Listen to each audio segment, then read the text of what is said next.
Welcome to episode 167 of Drew's Sports Crew here on this Tuesday night. This is one of the craziest weeks in the history of the podcast, just with scheduling, recording, and so on.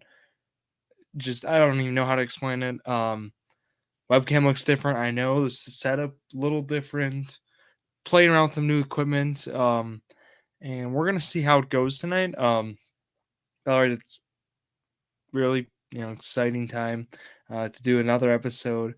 I mentioned last week I recently graduated college, so that's exciting. But that means a new setup coming soon, so that's why we're working on some things here. Episode 167 though still coming, even though we're under a tornado watch, so that's something just keeping in mind. But we're gonna get through it. Probably be a quicker episode. I want to go through the game tonight and watch that. Want to break that down, kind of how the Brewers have performed. But before we do that, at your Sports Crew Instagram, exit TikTok, you know the drill. Content still every day, nonetheless. And again, Drew's Sports Crew on YouTube and Facebook as well. Otherwise, scheduling Journey to Millions is going to be normal time tomorrow around 5 p.m. Central or so.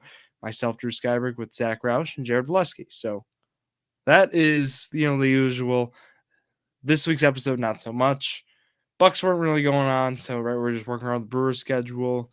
And now being back home, had graduation on Sundays, so it impacted things. But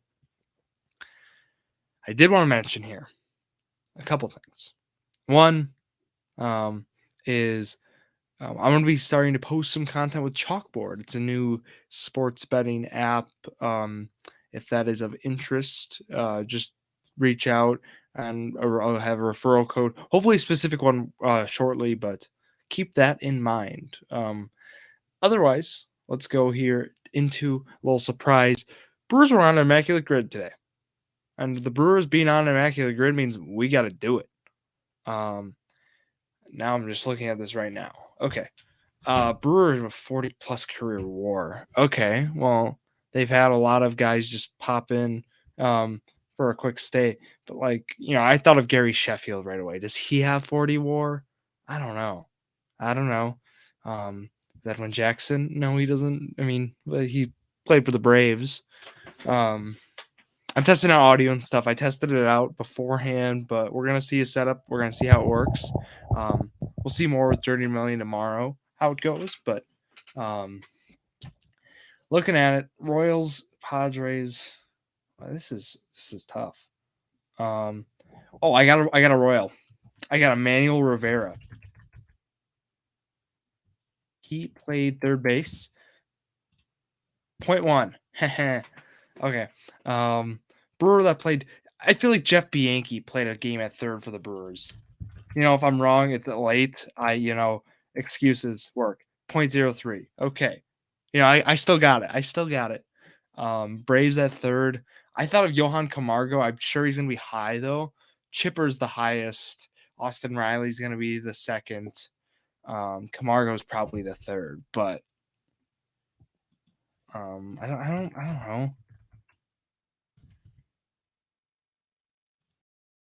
That was pretty good. Hey. Oh, I bet Sandoval. I think you could use them there. I think he played for Atlanta for a time. Okay, Brewer with 40-plus WAR.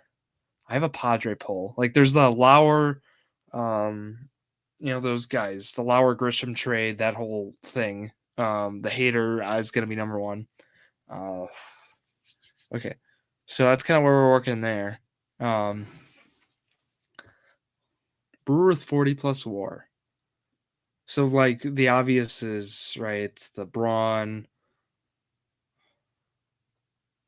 I want to say I just want to put fingers down. Nobody's going to put a reliever. Trevor Hoffman. Do closers get 40 WAR? I don't want to put it. I got to put a starter. Vukovic probably didn't get there. Sabathia did. Hey, I can't quantify how 40 WAR. Sabathia didn't get over 18. Yeah, okay. I don't know. That's gonna be. We're gonna look back at that one. Okay. Atlanta with a 40-plus WAR. He's got it. Glavin's got it. Oh, Eddie Matthews. Did Eddie Matthews have it? 16 years, good production each year. I would guess he does, but third base, eh.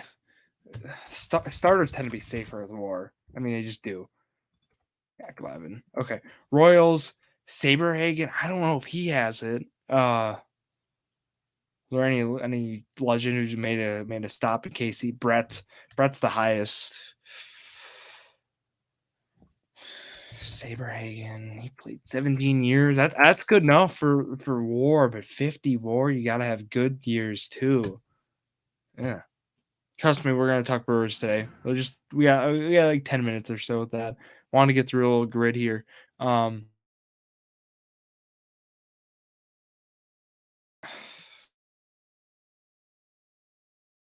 I just can't risk it. I don't know. KC San Diego's Hosmer. Hosmer works there. He's gonna be high. Oh, Wade Davis. He play anywhere? No. Um, okay, I think the move is gonna be Hosmer is gonna be high here. I'm sure I could come up with a better name. I was going through. Yeah. Brewers. How low can I go? I'm gonna be upset with myself if I can't. There's gotta be like a bullpen guy or something. Lauer's gonna be high. Backup catcher. Oh, Caratini. I wonder how he is. 2%. Okay, that's fine. Um, this one. I don't. Kimbrel. All right, 909. Um, I'm intrigued to see. Okay, how low was that? 7%. Okay, I'm good. I got my mojo. Of course, I say Emmanuel Rivera. Um, Brewers only have 29 players. I would have thought there would have been. Nelson Cruz. Yelich has 50 plus. Okay, maybe it isn't as hard as I thought. McCutcheon, Jason Kendall does catcher position. Um, Jim Edmonds. Oh, that's a good one. Julio Franco, Curtis Granderson. Okay, Granderson. So it really was a longevity stat. Vukovic get it though? I don't think he did. So that's good. I faded that. Raleigh Fingers didn't. So fade relievers. Hoffman get it though? No. Okay. Well, closers and relievers do not choose for WAR. I mean, should be assumed, but those are some of the best guys of all time. So, all right. It's not letting me. Okay. Back to the show. Let's talk about how our Milwaukee Brewers did. The Milwaukee Brewers, your stat of the week, they remain 0-7 on Mondays. 0-7. They have not won a game on Monday yet this year. It's kind of a shocking stat. I mean, you think about it, almost half their losses have been on Mondays. So the cursed Monday so far has not helped. They have 7 of 20 losses. I guess I should mention that.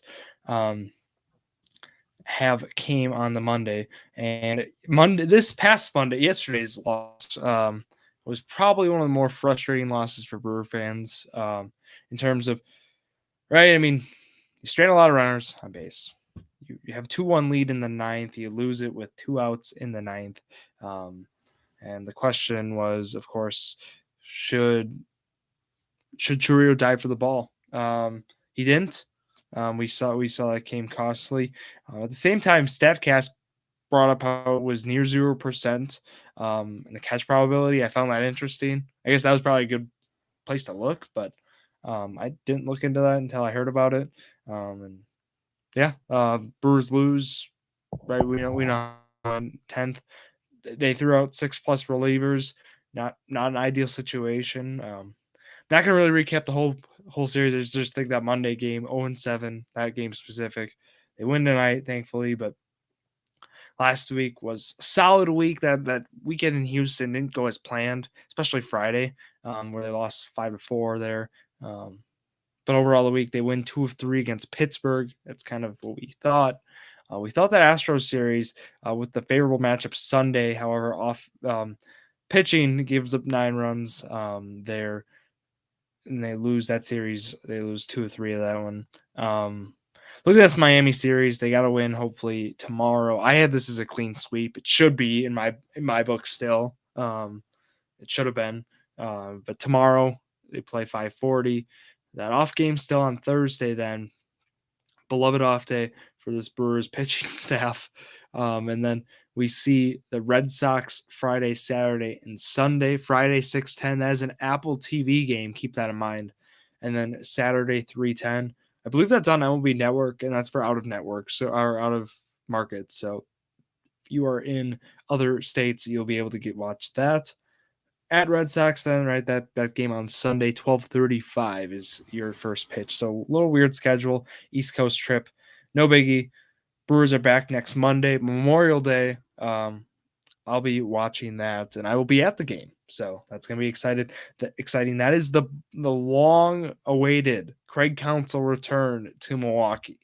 I will be there again, so that'll be exciting. But we have a full slate next week. We have 7 games, a little Cub White Sox homestand.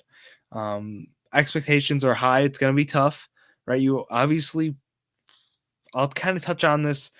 The goal is to record Sunday after the Red Sox game, or Brewer Red Sox game.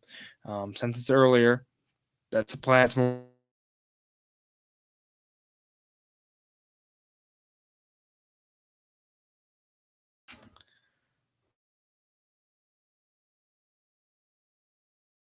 those down when we get there.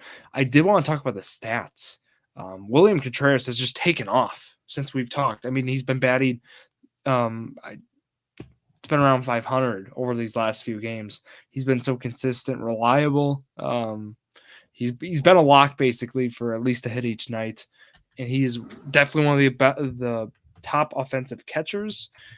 He is actually number 3 right now in the MVP voting, is what MLB.com says. So usually they don't like to take the Brewer player there. So that was really reassuring to see that. Seeing William Contreras getting recognition. So we see that. And so far his baseball savant page too, how he's performed, like not just right the eye test, but also his statcast page is insane. He's right now like 90th percentile in average exit velocity, and when you hit the ball that hard, we've seen that to really reflect positive results. MLB started doing fun things with like bat speed data and stuff, showing like, hey, like here's if you swing the bat this hard, this is the average OPS and so on, and the numbers are astonishing, showing like, hey, like swinging the bat hard is directly related, to hitting, improving your on base percentage, xWOBA, which is your expected weight on base average, and so on. And we see that with William Contreras specifically, right? 90 percentile there with that. But he's been phenomenal so far this year, and he is getting rightfully deserving MVP voting. His catching stats have been a little weird, though. His framing has been in the 2nd percentile now, is what they're saying. So it's like really low, like astonishing low, which he's been well known for his framing. Same with his pop time is right in the average. So that's just interesting to see. But yeah, he's set for a career year. He had 17 home runs last year. He's already got 7. His OPS now is 937. Like he's just blowing all of his numbers out of the park there. That's a good analogy to use, especially for baseball. So we're looking at that. Age 26 season, he's doing this too. It's crazy. Yelich's average is still over 300. I know average is not the favorite metric, but OPS plus, how about that? For Yelich is still at 172, so 72% above league average. That actually leads the team, not Contreras. Why Yelich does is what he's done with the extra base hits, the base running. I guess not really with base running, but rather he's less sample size too, but it came down to how many home runs he has with the amount of plate appearances he has, along with doubles. Already for Yelich, a triple there. It's just been a great year for Yelich when he's been healthy, and now that he came back from the back, he's been good, and he's really helped carry this offense as well. How about Brian Hudson? He's had some jams. He had some jams this past week. Just two I can think of. One on Monday, one this weekend as well. He gets out of both of them, and his ERA down to .68. Yes, he is one of the best relievers in all of baseball. He's been lights out. Trevor McGill finally gives that run in his first blown save. Shouldn't have been. It's frustrating, I know. But I talked about this a little bit last week, or I don't even know if it was on the pod. I was just talking baseball, with people, and comes up is what are they going to do with Trevor McGill? Devin Williams is throwing again. The question, that's a valid question, as he's been very good, but also we know what Devin Williams brings to the table. So what we're looking at is, what kind of role is McGill going to transition into? The guess is he's going to probably move to the setup. They're gonna go with their guy, right, Devin Williams. I don't know if it'll be first outing. I think they're gonna have Devin Williams just get out there and pitch. I think he's just gonna get out there and pitch. But I think the end goal is going to be to have Williams back in the closer role. McGill, though, he's a viable closing option. I don't think they're going to have Devin Williams closing back-to-back games, for example, or pending workload. It's going to be really easy just to put McGill in there and say, hey, get the job done. So that's going to be exciting to have that kind of flexibility for Pat Murphy and his crew. That's going to be huge to have, because right now it's kind of like, you throw Piamps in there, Peguero. I mean, both those guys have. I mean, Peguero's really settled in, but Piamps has actually struggled this year after being really reliable last year. So that's kind of the question. You'd have one of those guys. Uribe is going to be coming back soon. That's the other update, that he could be back this weekend. We don't actually have an update on the MLB suspension thing, as he appealed it. He hasn't been with the club. He got options. So the question is how many games is it going to be, basically. So we'll see on that. But I feel like that's kind of the pitching updates. Mitch White, right, is the guy they brought in here. He gave up the winning run on Monday, the Manfred man, or however you want to say. And he's gotten in there, but he got roughed up Sunday too. Feels like he's going to be that inning eater guy until Uribe's ready, but it's unfortunate. Results have not been there for White, and they're running short-handed. But again, like Gasser gave him some good innings tonight. I know that he got some of the most unlucky batted balls, right? Very weak hit contact is what Gasser has allowed in his whole career so far. It's been very good for Gasser, but that's just been frustrating, I feel. And something we'll monitor with Gasser. But yeah, the swing and miss, I mentioned this right away. Is the swing and miss going to be there for Gasser? And so far it was 6 strikeouts in 11 innings. So kind of what I talked about is not a whole lot of swing and miss, but he's the control. He's been pinpoint. I mean, this is what separates a guy like Robert Gasser and Ethan Small, right? We know Ethan Small was prospect coming up. Similar velo from them, both lefties, a little different repertoire, but point is what separates them is not velocity. It really has came down to accuracy. It's came down to location and just pitch sequence overall. I think that's really been the difference between both those guys and what we're seeing. So pitching, that's my take. Peralta had a rough outing Friday against Houston. ERA's up over 4 now. Crazy how fast that can happen. Crazy. Just how fast that can happen. Joe Ross going on the IL, sad, frustrating. So far that Joe Ross breakout season, well, I say breakout, but like resurgence season is not there. Tobias Myers is back up at the team. We'll probably see him need to make a start. Last news with pitchers, and then I'm done. This is something I want to talk about too. Was last thing of the show actually was Bradley Block. I've heard it different ways. It's Bradley Blylock. He's a pitcher from the Brewers who just got promoted actually to the majors from AA. So he made the jump from AA to the big leagues. He was involved actually in the Luis Arias trade last year. They were traded straight up for each other. Blylock was a pitcher who went like Tommy John, that whole process, rehabbing. They got him like actually right when he was ready for rehab. So they sent him down last year, got some work in. Started in Double A this year, big year so far in Double A. Has been some good numbers. I'm really excited to see this arm. I think we're gonna see him start this week. Actually, he's only 23. The velo's there, good movement on the pitches. I'm really excited to see how his debut goes. We can talk through it, of course. Hopefully, as exciting as the Gasser debut. That was fun. A little different style though than him is what Bradley Blylock brings to the table here. So looking forward to checking that out. But otherwise, right, that's the plan this week. At your sports crew, I thank you for sticking, along here. Late show, and appreciate all of the support at your sports crew again. Instagram, X, TikTok. I'll be back tomorrow with Jared and Zach for an episode of Journey Million. But otherwise, have a great night, everyone. Stay safe out there. Have a great week, actually. That'll wrap it up here for myself, Drew Skyberg. Thank you all for listening to yet another episode of Drew's Sports Crew, the perfect podcast for you.